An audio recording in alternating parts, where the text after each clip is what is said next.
Pozdravljeni!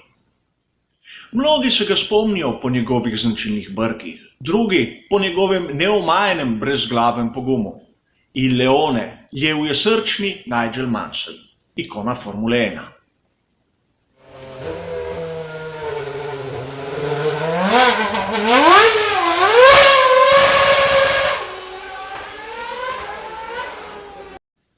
Nigelu Mansellu ni bilo enostavno, preden je prišel v Formulo 1.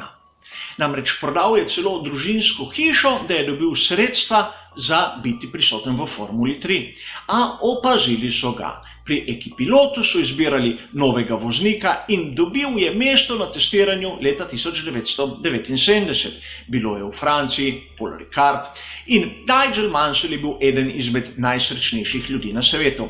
No, sicer bil je tiho, kajti nekaj dni prej je doživel hudo nesrečo na Formuli 3, si poškodoval hrbet in njegov nasmešek je tudi malce zakrival tiste protibolečinske tablete, katere je popil, samo da se lahko udeležil tistega testiranja.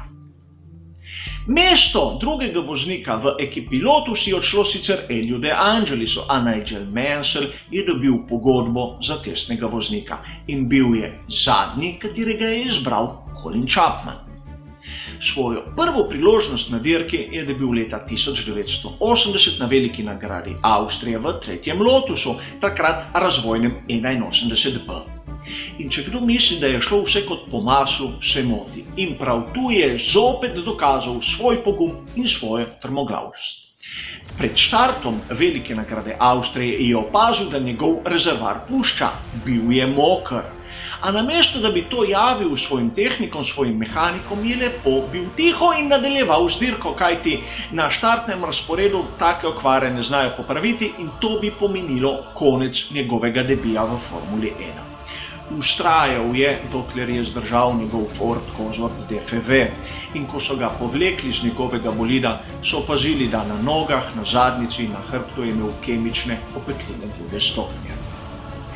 Z njegovega obdobja pri Lotusu ne smemo mimo tiste dirke na veliki nagradi Dallasa leta 1984.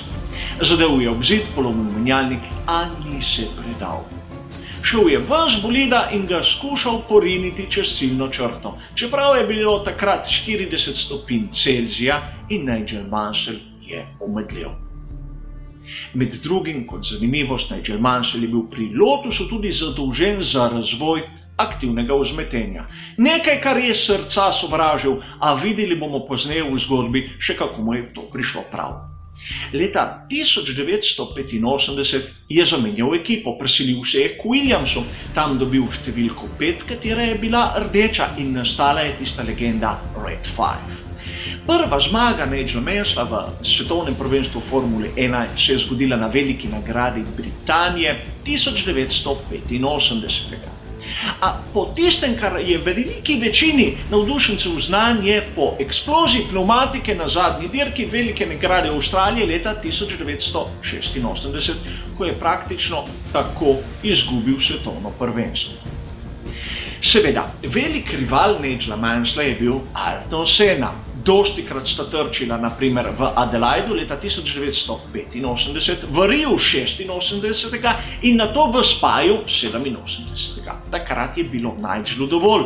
Šel je v bokse Lotusa, poiskal Ayrtona, ga prijel za kombinezon, treščil ob zid in mu nekaj krepkih povedal. Seveda, med njima je bilo rivalstvo, ne sovraštva in trčila sta še mnogokrat potem. A to ne pomeni, da sta bila eden nastrojen proti drugemu. Leta 1989 je zamenjal ekipo, šel k Ferrariju in bil je zadnji voznik, katerega je zbral Enzo Ferrari. In vsi se spomnimo tiste njegove prve dirke za veliko nagrado Brazilije, takrat v revolucionarnem Ferrariju 640. A tisto dirko, kjer bi rad sam tu označil, je velika nagrada Madžarske tistega leta. Začel je z 12. mesta, prehitev enega po enega vse nasprotnike, vozil približno 2 sekundi na krog hitreje od ostalih in najbolj legendarno je tisti manever, ki ga je izvedel nad prav Ayrtonom Sennom. Namreč Ayrton Senna je takrat vodil, za njim je pridrvel Nigel Mansell, pred njima je bil Stefan Johansson v Onyxu, Ayrton Senna je za trenutek izgubil koncentracijo in Nigel Mansell je šel mimo. Kot sneta se kariera, a prišel do tiste pomembne zmage. A to ne pomeni, da Nigel Mansell ni delal napak. Iz iste sezone velika nagrada Portugalske. Zgrešil je mesto, kjer se izvaja postanek v boksih. In namesto, da bi počakal, da ga mehaniki povlečejo nazaj, je lepo dal vzvratno predstavo in se zapeljal. To je po pravilniku zmeraj bilo prepovedano in Nigelu Mansellu so enostavno pokazali črno zastavo, a to ga ni ustavilo, ustavil ga je šele trk z Ayrtonom Senno, kot ponavadi. In seveda leta 1990 se je nekaj v Ferrariju zlomilo in seveda ni bilo več, prišel je Alain Prost, kateri je bil prvi voznik ekipe. In prišlo je do tistega spora, ko so pred veliko nagrado Velike Britanije zamenjali šasije med Prostom in Mansellom, brez da mu bi kaj povedali. Spor je narastel do tega nivoja, da je Nigel Mansell povedal, da se bo upokojil po koncu tiste sezone, kar seveda se ni zgodilo. Dobil je pravo ponudbo iz Williamsa in leta 1991 je nastopil nazaj za svojo staro ekipo. Bolid F2W14. Malo mu je zmanjkalo, da ne bi takrat postal svetovni prvak, a na veliki nagradi Portugalske zopet v boksih čudna zadeva. Odpadlo mu je zadnje desno kolo pri menjavi pnevmatik. In mehaniki ga spet niso povlekli nazaj, ampak so mu drugo nataknili kar sredi pitlejna. Sledila je ponovna diskvalifikacija in naslov je odšel Ayrtonu Senni. Zgodba se je seveda obrnila leta 1992. Bolid F2W14B. Tokrat z aktivnim vzmetenjem, tistim vzmetenjem, katerega Nigel Mansell na začetku svoje kariere je iskreno sovražil. Praktično ena izmed najbolj dominantnih sezon v tistem obdobju Formule 1 in mislim, da smo bili vsi presrečni, ko je Nigel Mansell končno uspelo postati svetovni prvak. Nato tista čudna poteza v ekipi Williams, odšel je v Združene države Amerike v prvenstvu kart, kjer je tudi tam postal prvak, zopet z rdečo številko 5 na njegovem bolidu in se vpisal tako med legende. Leta 1994 se je vrnil v Williams, pravzaprav na mesto, kjer je bil njegov večni antagonist Ayrton Senna. 4 dirke in 41. zmaga na veliki nagradi Avstralije v Adelaidu, zadnji dirki tiste sezone.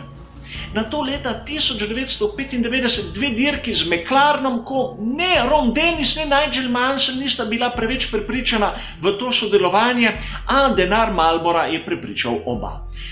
Malce čuden zaključek zgodbe nekoga, ki je spisal izjemno pomembno poglavje v zgodovini Formule 1, kjer se je pokazal kot izjemno pogumnega, čeprav ne zmeram preveč racionalnega, a ostal je zapisan v srcu vseh nas navdušencev. Hvala za vašo pozornost in nasvidenje.